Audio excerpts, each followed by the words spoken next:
This is Lynn Widmeyer, and I'm here in Jefferson County. And we attract a lot of people to our county because of our historic sites. But thanks to my guest today, Matt Knott, who's president of River Riders Family Venture. Now people come to Jefferson County to have fun. That's right. That's right.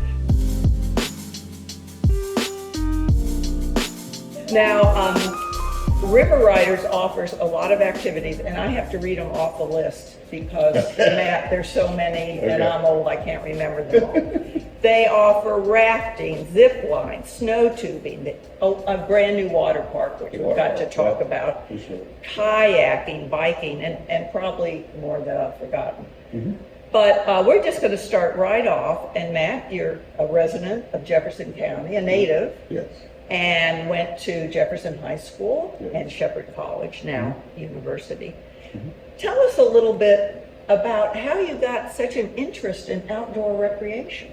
When we were in college, there was actually a job listing for a raft guide in the paper. And I said, sure, let's go try it. Why not? We came to River Riders. Which is in Harper's Ferry. Yeah. And we started raft guiding that summer, and I fell in love with it immediately, and I've been doing it ever since. Well, tell us now about how this interest and love of the outdoors and river riding, how it morphed into you becoming the owner of River Riders. I mean, I knew I liked the outdoor industry, and when I graduated from college, I was kind of looking for a way to stay in the industry, and it was a lot of just coincidental things happened. The internet had just basically started, like as far as public. Well, that was the old days. Yeah, so around 1996 is when people first started using the internet for advertising, like businesses. And so the guy who owned the company at the time, was trying to look into setting up a website, and he really didn't want to do it. At the time, they just advertised in the Washington Post. He didn't have a cash register. He really didn't want to get into any of the technology stuff, which was kind of becoming more prevalent at the time. And so I was still, after I graduated from college, I was still raft guiding on the weekends part-time, and he bought a computer. He wanted to set it up, so I was helping What him. is this funny thing? Yeah, I was helping him set up his computer, and we just started talking, and he said, I don't think I want to do this, I'm looking to sell the business. I was 24 at the time. Wow. So young. I didn't have any money. So he was just kind of telling me in passing. Then I said, yeah, I'd love to do this. The business was pretty small at the time. It was, we had 10 rafts, one van, one truck. The former owner financed it to us. So like I said, I didn't have any money. It was pretty small. His statement was, well, he basically had a lien on it. He said, if you screw it up, I'll just get it back anyway. So that was my confidence booster from him. My wife and I, we worked together the whole time. We still And what's work your wife's together. name? Laura. Laura. Yeah. We actually got married in 1998 to the St. Mary bucket business. So. Well, she was a brave woman. Yeah, we both had jobs. I quit my job, to come do this. Everybody told me I was crazy. But not Laura. She wondered, but she's always been a great supporter. Oh, good for her. The attorney we used to close the deal was like, I don't know why you're doing this, but yeah. So. What was the first activity you went beyond just the traditional rafting? So tubing was actually the big one. In the early 2000s, we actually had a period of drought that lasted for several years, and so the rafting was pretty mild, and we were kind of looking for a different way to get people on the water other than rafting, and so we really kind of started working on tubing so locations. Popular now. The tubing had bypassed rafting many years. It's definitely the most popular activity in Harper's Ferry for sure. I've done that, and it was fun. Yeah, and we have two different options. You have to have this motion. Right. You got to get good at that. Yeah, that's right. So we have a trip that has some rapids on it on the Potomac, and then we do a flat water section on the Shenandoah that has no rapids. That's actually the most popular trip. It's just a float trip. You take little kids, families. At my age, Yeah, it's very. It's I've reached the age where if I went tubing at this age, I'd want a seatbelt. Now, so you had tubing and that kind of tubing. Did you then go to snow tubing? Was that No, snow tubing was much later. Oh, it was. What So the happened next thing we did was zip lining. Oh, that's right, the zip lining. Yeah, in 2010. So basically, what happened was the housing crisis in 2008. The real estate prices around here took a big hit. There were a lot of developers that were kind of upside down. And so before that, we had never been able to really purchase any additional real estate. Well, after that happened, there were lots of people looking to sell. So we bought basically a lot of the real estate around us. We bought an access on the Potomac River. That was so forward thinking of you. Yeah, I mean, it was a lot of, a lot of luck. And you couldn't afford it now, probably. You couldn't afford to buy that land now with the prices in Jefferson County. Yeah.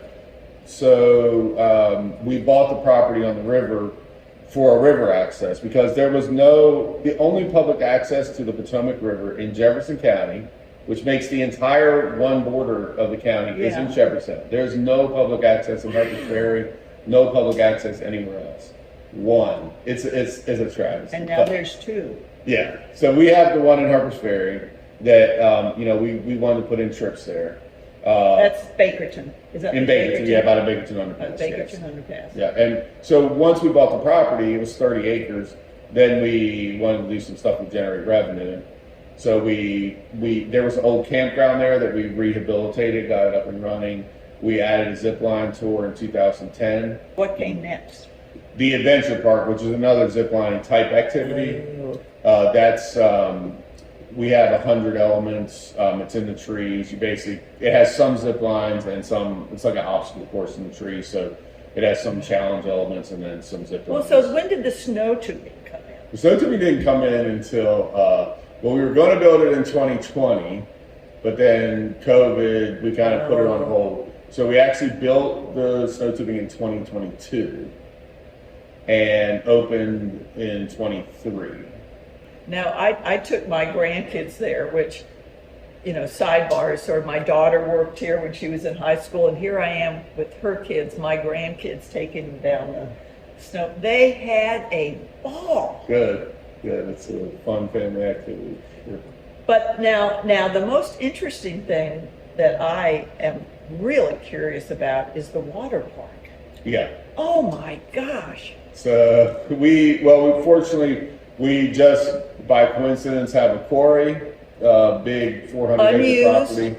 Yeah, that hasn't been used. It closed in 1976, and it's sat, vacant since then. But it filled up with water, so it's full of water. So we've known the owner for many years. We actually we manage the riverfront for him. He has campsites down there, and we use it for our launch on the Shenandoah.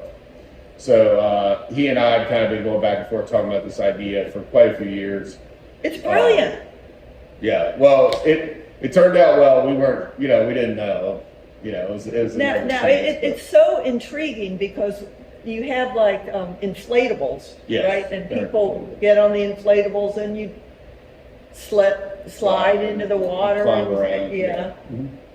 And it's another fun family activity. It's been very popular. It's been full the whole entire summer. So now you've done all this fantastic stuff. What's next? Well, so in 2022 we partnered with some investors. So we are not, my wife and I are not the sole owners anymore, as we were for many years. So we are actually expanding in other areas. I mean, we did the snow tubing and the water park with the help of the investors, but we acquired this location in Pennsylvania where we do rafting there, and we have a few other acquisitions. We have one that will be finishing up here soon, and I'll be able to talk about it next month. Oh, stay tuned. I like a cliffhanger. I like a cliffhanger. Yeah. Are you sort of in charge of the planning, or you're still creating ideas and thoughts about the next step, even though you're in with other investors? Yeah, sure. Yeah, they are not involved like the operations at all or anything. They just help with funding new ideas. So I come up with ideas, then they pay for it. I think that is a perfect relationship. Well, you know, in closing, Matt, I would like to highlight that you've always been available to help in community events. Your buses you've made available. You've been so good. And Matt's success here in Jefferson County has been recognized by the state. You've been awarded as Business of the Year. And just recently from the Jefferson County Chamber of Commerce, Yeah. you were honored as a small named Business of the Year by the Jefferson County Chamber of Commerce. Yeah. So I think there's a lot of appreciation in the community Yeah, it's nice to be recognized. for all for sure. for all you've done. So thank you for taking the Thank you, time Lynn. to chat with me, and go to their website, and remember, you have to sign up for this stuff. Yeah, a couple days ahead at least. Yeah. Thank you, Matt. Thank you, man. Appreciate it.